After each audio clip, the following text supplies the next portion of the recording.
Alors la septième question bête, qu'est-ce qui assure aux Américains qu'ils continueront à être le syndic extérieur de l'immeuble Europe?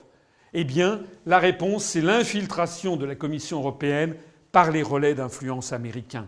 Le président de la Commission européenne, j'en ai déjà parlé, c'est M. Barroso qui est portugais. M. Barroso, quand il était jeune, en 1974, il était étudiant, il était président de l'Union des étudiants maoïstes. En 1974, il y a la révolution des œillets, comme on a dit, au Portugal.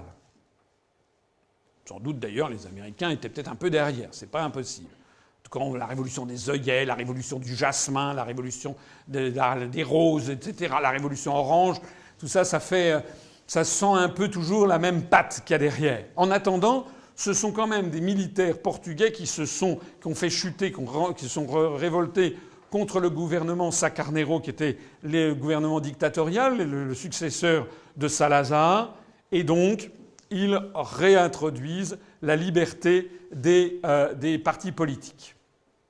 Et parmi les partis politiques, il y a le Parti communiste portugais, inféodé à Moscou et au KGB. Les Américains prennent peur, parce qu'on est en 74, on est pendant cette décennie 70 où l'Union soviétique va marquer beaucoup de points. En 75, il y aura le Vietnam, le Cambodge, le Laos qui tomberont, si j'ose dire, dans l'escarcelle du camp socialiste. Donc les Américains prennent peur. Ils ont peur que le Portugal bascule dans le camp socialiste. Or, le Portugal, c'est notamment la base des Açores, la base militaire des Açores, qui est une base tout à fait stratégique. Donc les Américains décident d'envoyer un ambassadeur de choc qui s'appelle Frank Carlucci, qui en dépit de son nom est américain, Frank Carlucci, et qui est un agent de la CIA, on le sait de façon certaine, puisqu'après avoir été ambassadeur à Lisbonne, il a été directeur général adjoint de la CIA, de la centrale de Langley. Et Frank Carlucci arrive pour empêcher la prise de pouvoir par le PCP, par le Parti communiste portugais. Et selon le théorème les ennemis de nos ennemis sont nos amis, eh bien il repère très vite Barroso qui est le président de l'Union des étudiants maoïstes. D'ailleurs, beaucoup de mouvements maoïstes ont toujours été proches des intérêts américains puisqu'ils étaient les principaux opposants à gauche des partis communistes qui étaient inféodés à Moscou. J'ai parlé tout à l'heure de Cohn-Bendit qui était maoïste. J'aurais pu parler de Serge July, d'Edoui Plenel, le directeur du Monde. C'est pas moi qui en ai parlé. C'est Gilles Ménage, ancien directeur de cabinet du président Mitterrand, qui, dans un prétoire de la République, a dit « Monsieur Edoui Plenel est un agent de la CIA ». Ça a fait un scandale. On a dit que M. Ménage déménageait, si j'ose dire, qu'il avait perdu l'esprit. Mais en attendant, Edoui Plenel a quand même quitté la direction du journal Le Monde. En attendant donc, l'ambassadeur américain repère Barroso et va en faire un protégé des intérêts américains. Le jeune José Barroso, à l'époque président de l'Union des étudiants maoïstes, va d'un seul coup bénéficier d'une bourse de la fondation Volkswagen Werk pour aller faire des études à Genève pendant quelques mois. Et ensuite, il traverse l'Atlantique, il devient boursier de l'OTAN pour aller faire des études à Georgetown University.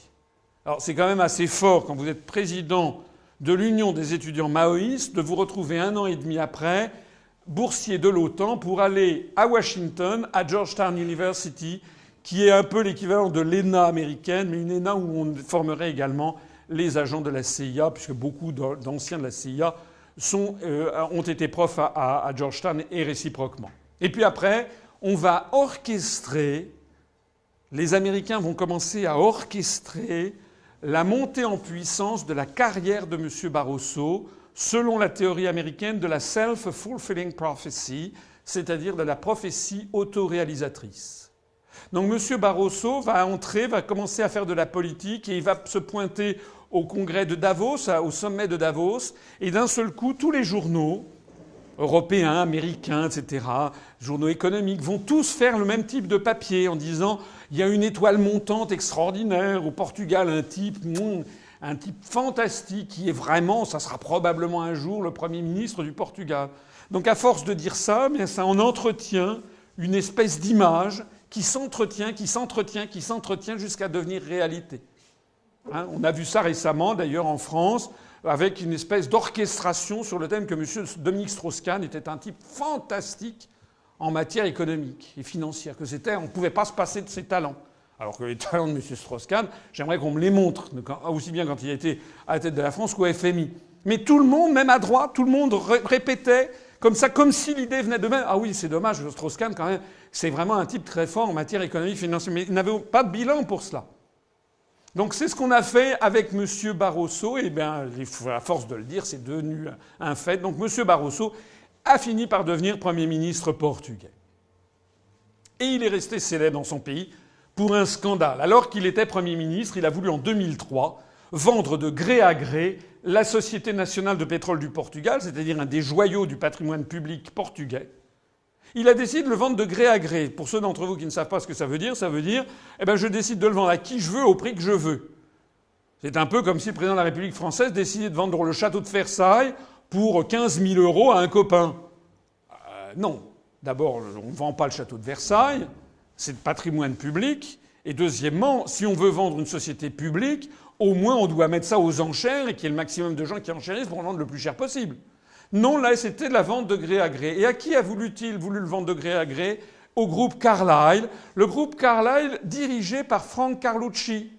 Lequel Frank Carlucci, après avoir été ambassadeur des États-Unis à Lisbonne en 1974, était devenu directeur général adjoint de la CIA, puis termine maintenant sa carrière comme directeur général du fonds Carlyle, qui est un fonds d'investissement qui gère la fortune de la famille Bush, qui est une famille texane que vous connaissez peut-être. Vous ne connaissez pas la famille Bush ?